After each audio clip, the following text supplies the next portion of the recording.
guys, remember Ntate Nelson Mandela Rolihlahla? He once said, education is the most powerful weapon that you can use to change the world. And look at the metrics now, what they did at Matric 2025, ne? Oh, the results came out so well. What do you think, Ethan? True.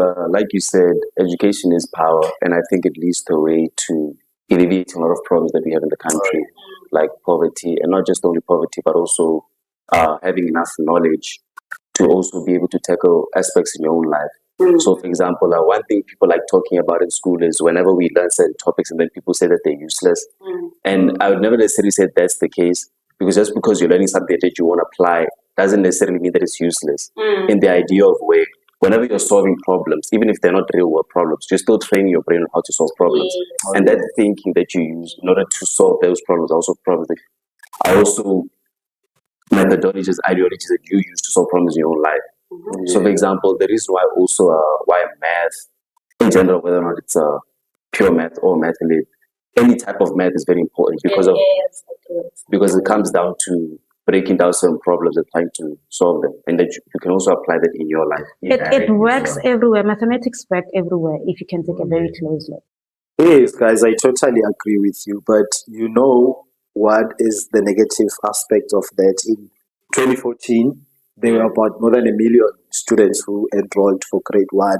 But now in 2025, only about 500,000 of those students made it through. So it means there is relatively a high dropout rate, especially in high school. So I think that is one thing as a country we have to look at, because there is a gap of those people who didn't complete their matric. And I feel they should also take advantage of other opportunities such as skills development programs. Because even, I don't know if you know of any other courses, because I've learned about this app that, or maybe not an app, a website that maybe you can just go and obtain certain certifications for information technology. And also volunteering. It's one thing that's also important that people can take advantage of. So yeah, there is something we need to look at. But I think it also provides an opportunity to different SMEs and to us individuals who would like to enterprise that the education sector is really, or does have a lot of space for educational services that we have to provide. Most people, I feel like they're not informed about the things, the opportunities that we have out there, especially us as youth. We usually tend to concentrate on other things that are not going to benefit us in any way. But skills development, guys, are doing the things. Because remember, skills development, it's something that you do with your hands. It's something that you have been doing while you were growing up, or maybe during the course of when you are studying. It's something that you have been doing and something that you have been serving your community with. Then look further into that. There's a lot of SMEs that are doing trainings out there, even if they're not developing your skill from scratch, but they will enhance whatever that you already know. For example, I can say like hairdressing, your plumbing, there's tons of them. Then you go to a training center. You don't even have to have matric for that. You need to have NQF level. Level 4 is grade 12. Ne? You need to have NQF level standard 8, which is grade 10. That's level 2. Then with that, you can get to train yourself with whatever skill that you have. I believe people can look into that and get something out of it. True. And one of the things that I also wanted to mention was the fact that education is so crucial, I guess, in an individual's life, because of the fact that it also just leads to alleviating a lot of other problems as well. I mean, we've also seen in a lot of countries where the crime rate is extremely high, the education rates are also extremely low. Like, for example, right now, as me and Olympus were talking before the podcast, we're also discussing about how only small percentages of certain demographic groups actually go to university in South Africa. So, for example, we also discovered that only 6% of black people in South Africa end up going to university compared to their white counterparts. Exactly, compared to their counterparts. Whereas I believe 20% of white people, the total white population, adult population, goes to university, and about 20% of the Asian population in South Africa, which includes Indians and individuals who are from. Isn't it because they're taking gap years or something? I don't understand. Repeat. Gap years. Like they'll be like, I'm people taking a gap years. year. Yeah. I wouldn't necessarily say it's because of people taking gap years. I just think it's obviously the income inequality. Just like how we know in this country, the average black person earns around 6,000 rand a month, whereas I think their white counterparts and Asian counterparts earn around 15 to 20,000 rand a month. So that means that now Asians and white people earn 2 to 3 times more, 2 to 4 times more than black people, which is, I think, one of the reasons why black people are also unable to further their studies and go to tertiary. But then how do we deal with that? Because that's a very big obstacle. Yeah, I feel the promotion of education is something that we need to take very seriously, because also the sustainable development goals. So if anyone who doesn't understand, the sustainable development goals are drafted by the United Nations, in which all countries who are associated with the United Nations, they need to aim to achieve those goals. So education is one of the sustainable development goals. So it is quite important that our society gets educated, because through education, as Ethan has said before, we'll be able to alleviate poverty, and through education, people stand better chances of employment than if they are not educated. But here's the catch of it. The thing is, with education, you also need to think about accessibility, because the class of 2025, I'm not sure how many they were, but I know that there is a challenge with university spaces, as it seems. Yeah, exactly. Touching on what you said, there were about 235,000 university spaces, and compared to the amount of matrics that were graduating in 2025, which were 927,000 people, meaning that of the 927,000 people, only 26% are going to end up getting a space at university.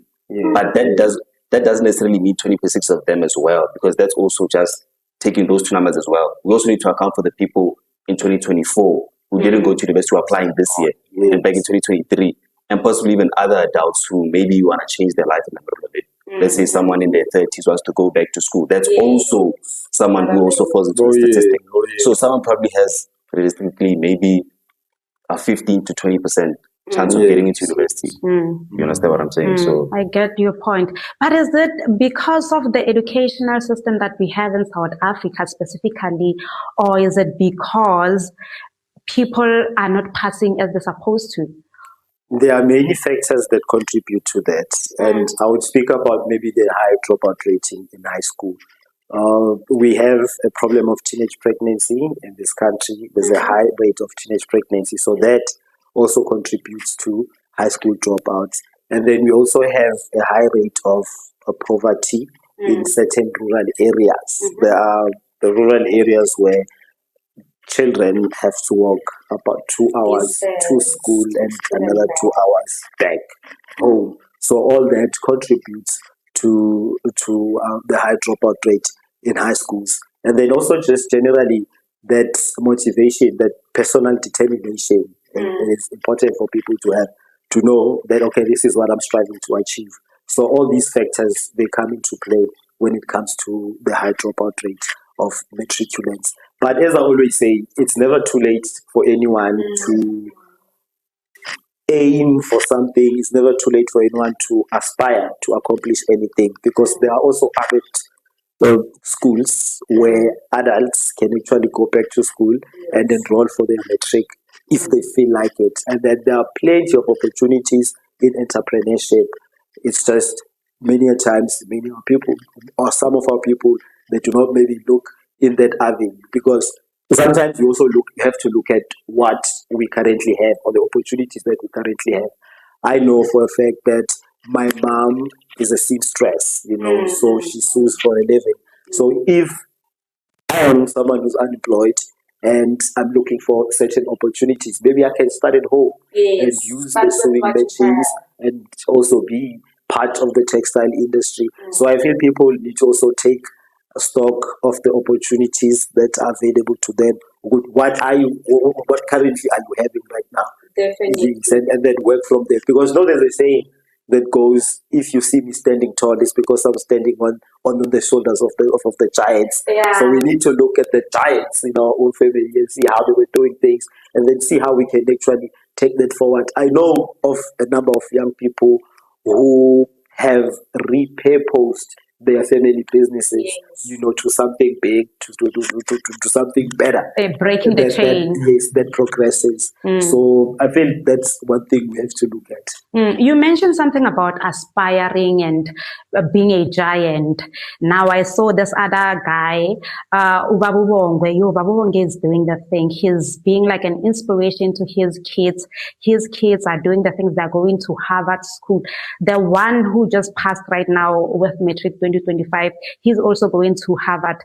Even the first one, which is the eldest daughter, even the second one and the third one, they're all going to Harvard. So I feel like this generation must be a generation of aspiring and inspiring our kids and our siblings, so that they can see that this is possible. Because sometimes as a black child, you feel like, no, I can't do it. And remember, there used to be a stigma of, hey, grade 10, grade 10, grade 10, and then you pass that grade 10. When you get to grade 11, grade 11, you can't crack it. So I feel like that stigma, we need to also be aware of it. Like, tell people that for as long as somebody did it, you can also do it. I feel like they need to just get that energy and run with it. I wouldn't necessarily say that I'm more of a realist person. So I'm more of someone who's realistic, and I think realistic doesn't mean the same thing for everyone. Yes. But I think, for example, if let's say you're in Matric right now, then you're going to give the same standards as that guy who just got 9 distinctions, who also comes from a family where they're known for going abroad. I don't think that's necessarily a realistic goal for yourself. I think a better approach would be to look at the grades that you currently have and then try and increase them slightly a little bit. So, for example, if you catch yourself being someone who, let's say, gets 40s in a test, try and, let's say, aim for 50s or 60s, because I think when you try and create a big gap between where you are and where your goal is, it's very difficult to grasp how you're going to get there in the first place. It's kind of like if I asked you right now, make 100 million in a year. That goal is so far away from you. You won't even know where to begin. Exactly. Yeah. Whereas, like, if let's say you think about, okay, maybe how can I make 30,000? Yeah. Maybe like that's a bit closer. You understand? So I like to think of it like that. And also touching on that family, I think that family is a prime example of how your environment and the people around you are sort of very important drivers that are going to move you forward into achieving whatever goals that you want to achieve as well, especially when it comes to education. So, for example, I'm sure that family probably has a certain study method and a certain group of tutors that they know. Exactly, like they know what they should do when it comes to trying to excel, when it comes to academic books. And that doesn't only apply in books, but also in wealth. There's families who, let's say, for example, teach their children how to run the current family business so it keeps making more money and growing. I know that this is not necessarily an example of a local people, but for example, Walmart. The family Walmart, the business Walmart is, I believe, valued at around $770,000 billion right now. And throughout the business's entire history, it's always been managed by the father and the children. It's never been managed by anybody else. There's a lot of such families that are doing exactly that.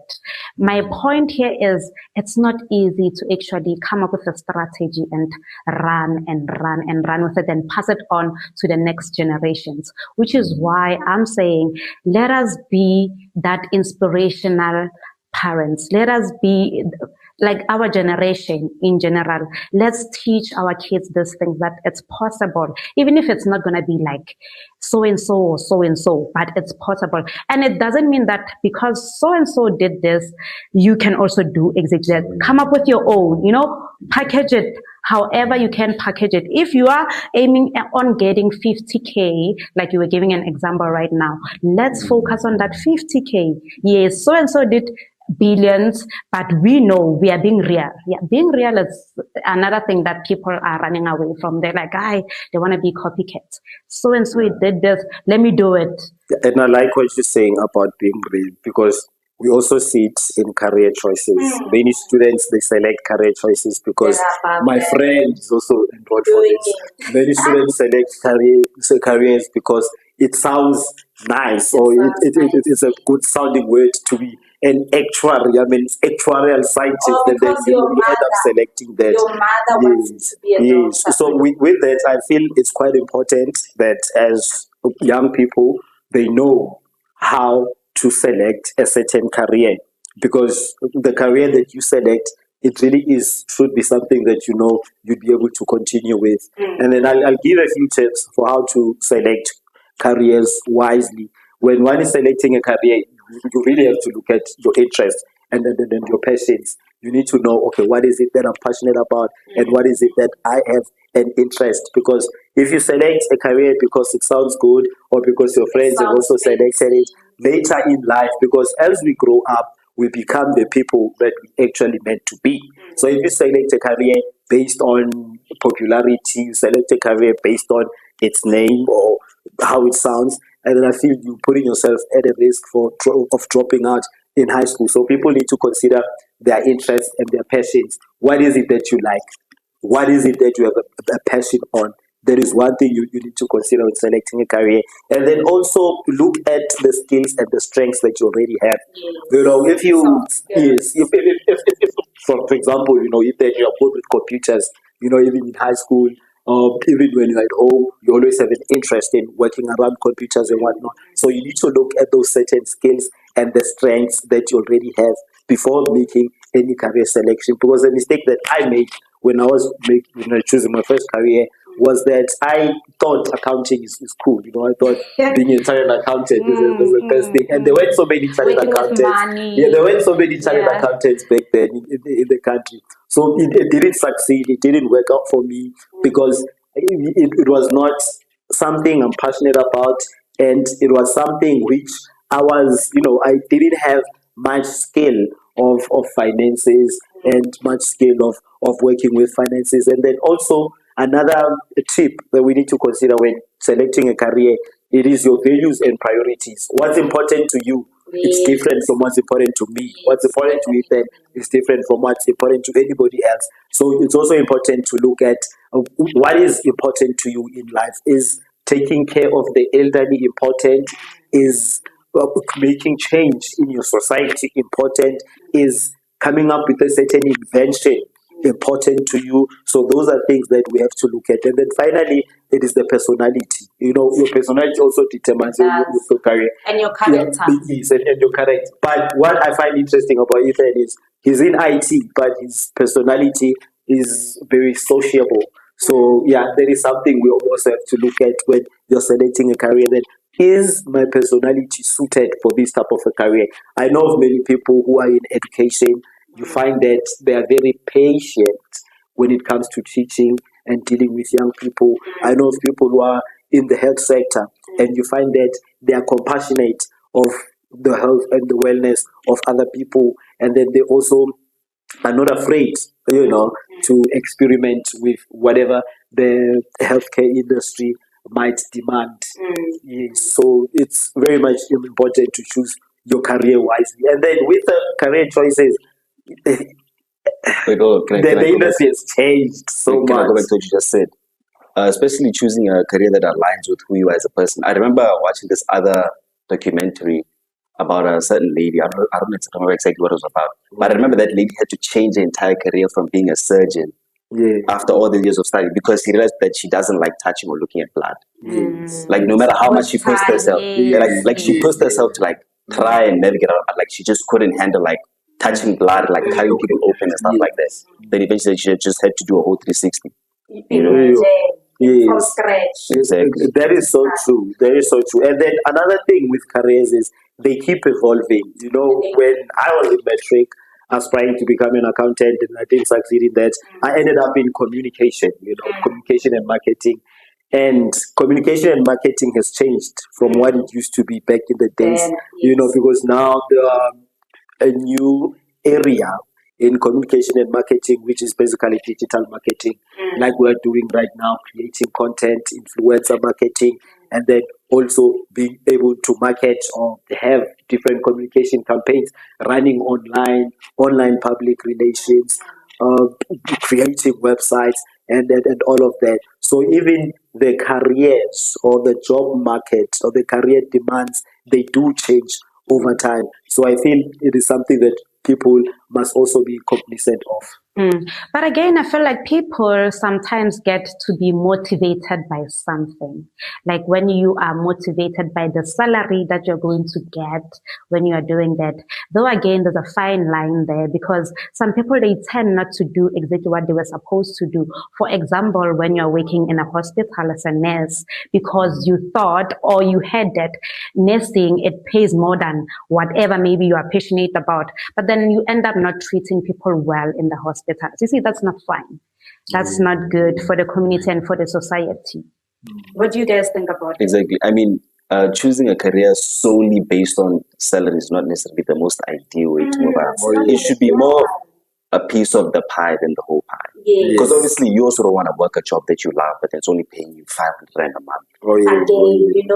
So I think it's just a matter of trying to find balance at the end of the day. And I think, like you said, it's very important to find something that you're interested in. You don't necessarily have to be 100% passionate about it, but at least you should at least feel drawn to it in a way.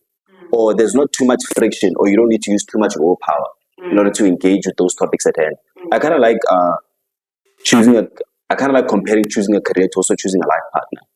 Because if you think about it, you're going to work from around 22 to 65. So I think you better, at least to some extent, have some interest in what you're doing. At least you don't even have to enjoy it, but at least you shouldn't hate it. Makes sense. And I also think it's kind of like also choosing a life partner as well.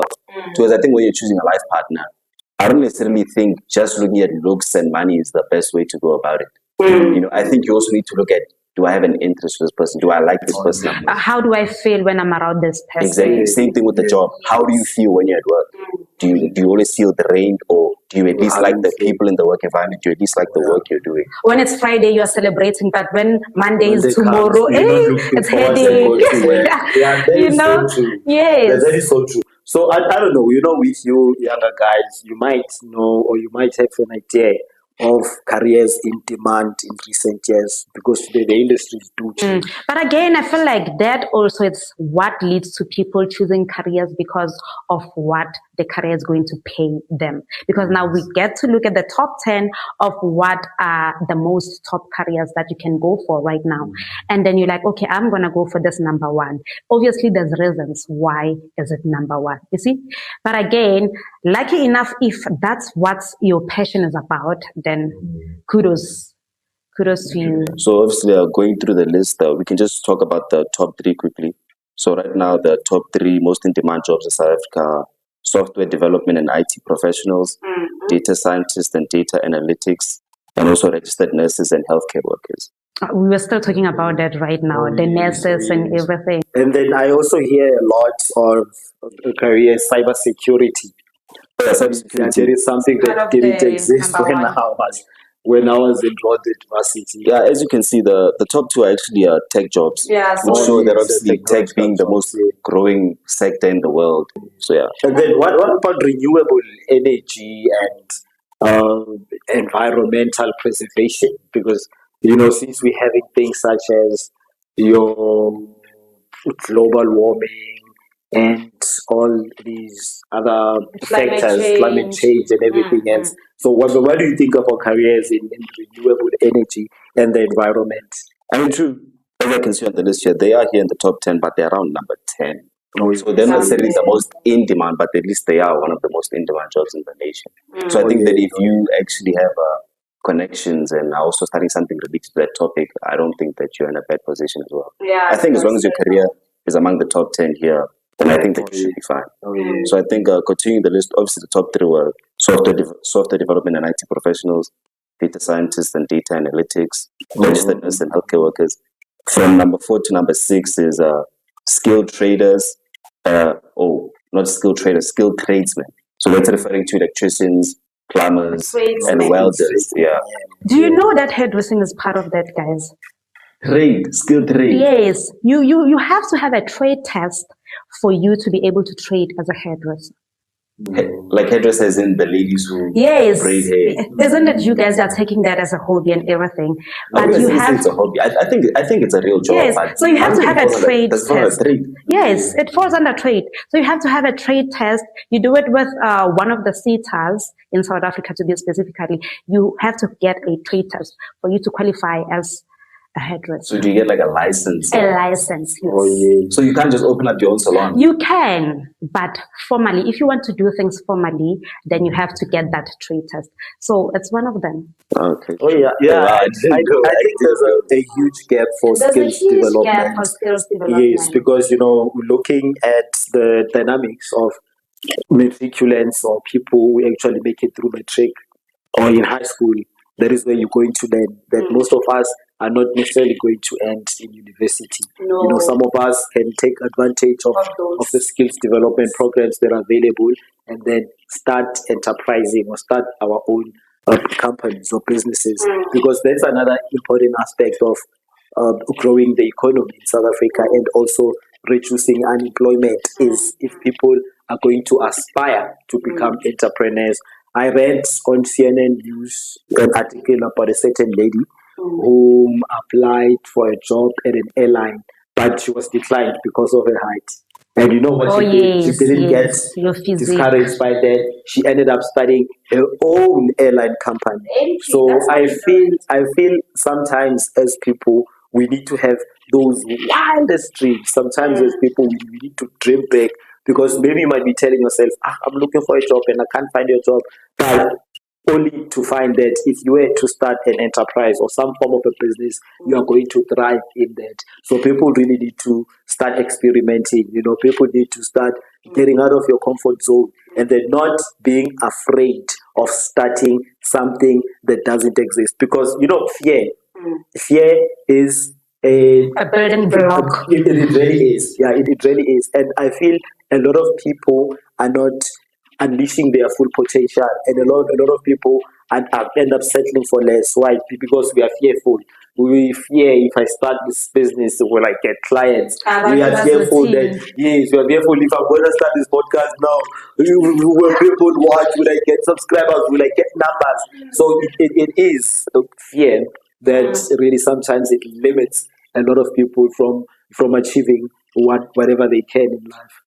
True. And touching on something me and you spoke about just before the podcast started, I remember you were telling me as well, one of the reasons why you believe that the reason why the enrollment of black people in universities is so low, being 6%, was also people believing that the unemployment rate is so high, so what's the point of me going to university? Yeah. So, for example, I can also use the same analogy towards, there's people who are around my age who passed away while they were studying university, so what's the point of me going? Yeah. But then that wouldn't necessarily be a wise way to navigate through life, because of the fact that the chances are I am going to probably live past that age. Yes. And the chances also are that if I go to university, that I'm more probable to get a job compared to someone who doesn't.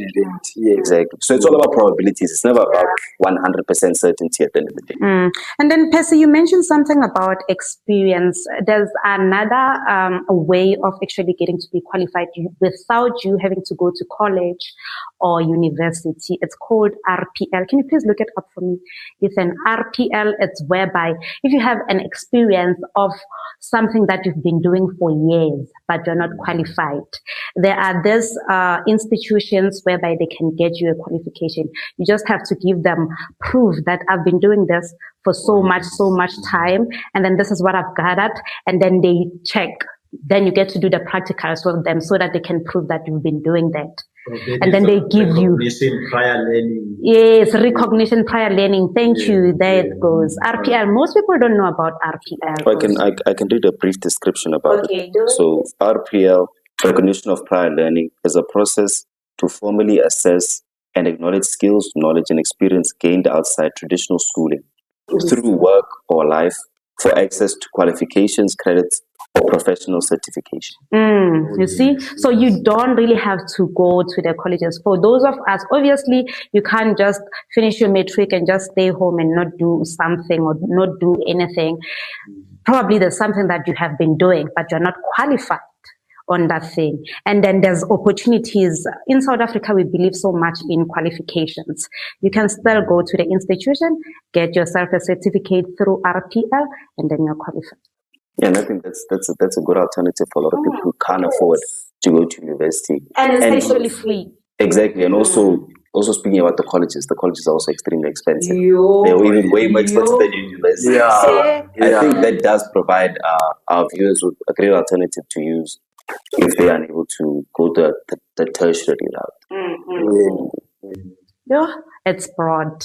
This education that we're talking about right now, it's so No, broad. it's important that we take education serious as we are doing, because as I mentioned before, it is part of the sustainable development goals that we need to promote education to alleviate poverty. And also with promotion of education, people tend to live much healthier lives because you are exposed to information or to knowledge that a lot of people don't have. And then also with education, it also contributes to a wellness of a person because it opens a wealth of opportunities. So when we talk about education, we're not talking about a certificate or qualification from university, but only it the is, systematic yes, it is about education. an individual going out and acquiring knowledge in whatever situation that you find yourself, acquiring knowledge in whatever trade you would like to enter. Because as we said, it's important to look at our interests and our passions. It's important that we look at our skills and our abilities, because those are things that we already have. And then look at also our values and our priorities. You might find that, someone who grew up without a parent, for instance, and then they can start an organization or non-profit organization that's going to cater to orphans. So that person is using their own experience, they are using, then making it a priority that they try to provide a service to other people. So, guys, I feel very optimistic and I feel very hopeful for the year 2026 here in South Africa. I feel a lot of things are going to improve. So, what we need are individuals, youth, and a nation that's going to be fearless in going out and making those opportunities for yourself. And as I always tell the young people that I mentor, that sometimes we don't necessarily have to find opportunities or find jobs online all the time.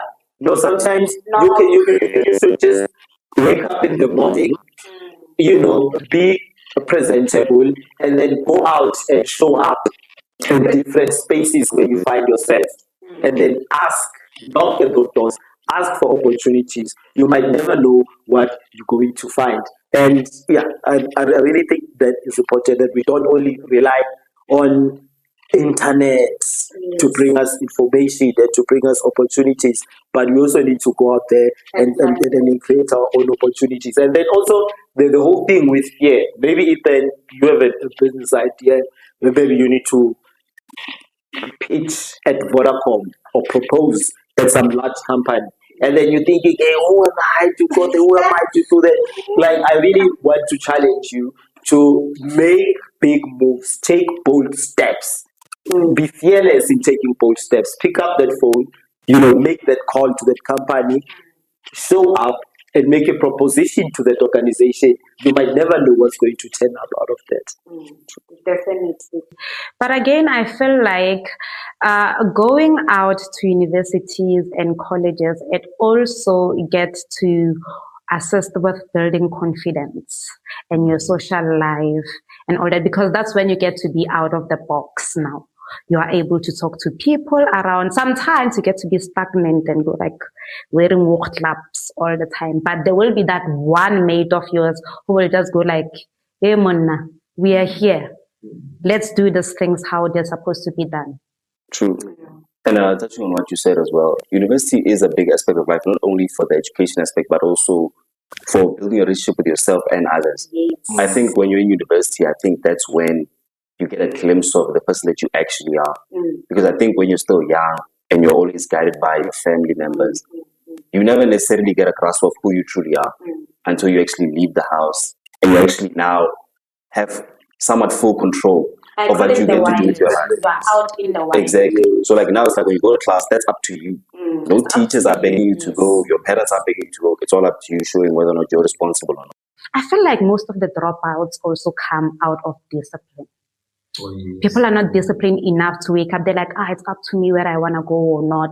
And no one is not going to come and drag you out of your bed. But at home, hey, we're not early in the morning, you see? So discipline also plays a very big role when coming to you not dropping out of university. Exactly. And also having goals. There are certain goals that we want to achieve in everything that we do. So going to university is just parts of achieving those goals. And one thing about achieving goals is you need to be smart about it. I've learned of this strategy to achieving goals, which is SMART goals. So with SMART goals is S stands for specific, it's an acronym, specific, and then M measurable, A achievable, R realistic, and T for timeliness. So you need to be specific about what it is that you need to achieve. Okay, this is what I want, and then you also need to put measures in place. You also need to be able to measure how far am I progressing towards this goal, and then you need to have a goal that's going to be achievable.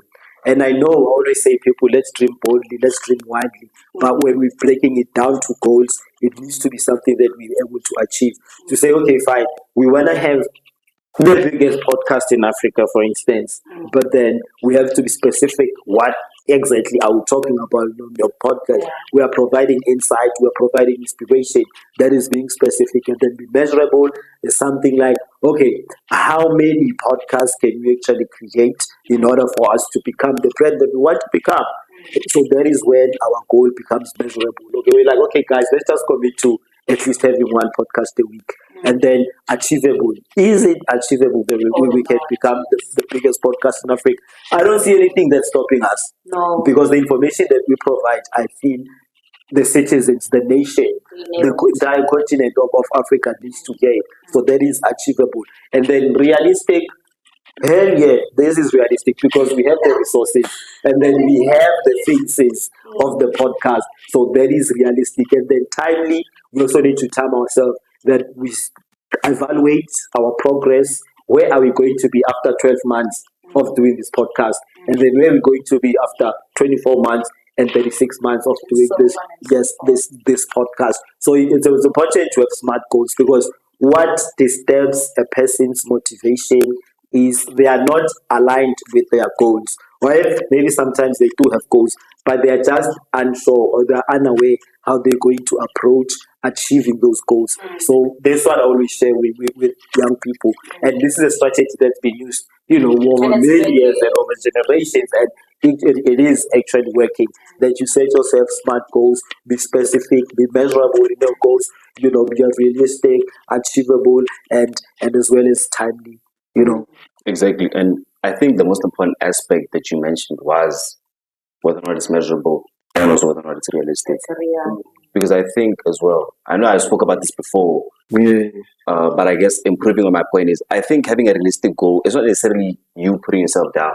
Whenever you make a realistic goal, people tend to think it's because you're undermining yourself, underestimating yourself. But that's not necessarily the case. That's you creating a clear path between where you are now and where you're going to be maybe in the next few months or the next year. And the funny part is a lot of people like talking about how they're not even worth $1,000 a year. They talk about they want to be a billionaire. But then I'd say that even people who are in the position of being billionaires, they only started thinking about that after they started being worth around 100 million. And the people who dream about becoming millionaires, they only started thinking about that when they were maybe worth around 500,000 or 100,000. So I think it's all about taking the stuff in stages, breaking it down. You understand? Short-term goal, medium-term goal, long-term goal. We did talk about it previously. And then on that note, this is still the vision board that you need to have, and it must be visible where you're going to say it each and every morning when you wake up. You see, okay, that's my goal. And the other thing again is people they don't have hype men. In that case, I always say, be your own hype man. Be your very own hype man. Celebrate each and every victory that you get, because those small little victories, they are leading to this big victory that you want, which is the long-term goal. you know. So if you keep on hyping yourself, no, I'm gonna do this. Let's say maybe you're planning to maybe do 50 push-ups a day, because you know push-ups as exercising is going to assist with your well-being, your brain, how you think and everything. 10 push-up is that, if that's what you can do for that day, celebrate, and then you aim for 15 the next day. The other day you aim for 20. Do that by yourself. Talking about hyping men and everything, guys, we used to have career guidance. Are they still happening? Back in the days, they used to go to the high schools a year before. Is it still happening that way or what? Yeah, there are non-profit organizations who offer that service. I volunteered in one non-profit organization. Yeah, so we're assisting learners with career guidance and university admission. But with the advancement in technology, I believe there are certain applications or websites where people can visit and actually take some aptitude test, like to determine what is it they are interested in and what is it that they are good in. So I'm not sure, do you know about such applications or websites then? But I do believe that it exists. Online where they're doing career acquisition. Honestly, like you said, I do believe that they do exist, but personally, I'm not necessarily aware of those. But also touching on whether or not they still do those campaigns in high school. I believe they still do, because I remember when I was in my matric year, my grade 11 year, there was once an expo where they took all of the students, all of the grade 11 students in the school, and then they took them to another school, and then all the universities were there, just telling people about what this career requires, what you need to do this, and stuff like that. And then on that note, I feel like also for the first years, there must be people that are assisting them with navigation.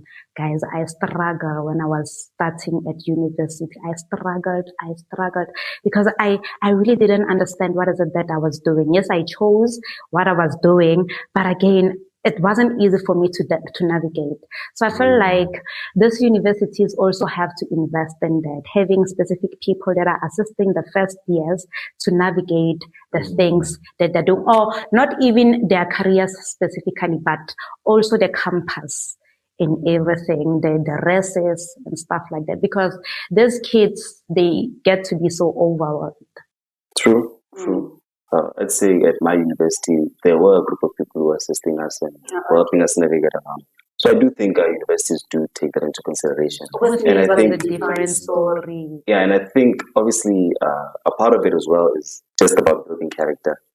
I think as well, to some extent, since you're also still new to the experience, it can feel overwhelming, even though objectively it might not be. But I think since it's just new exposure, you may just not be comfortable with where you are, and it's just your brain going into uncertainty mode.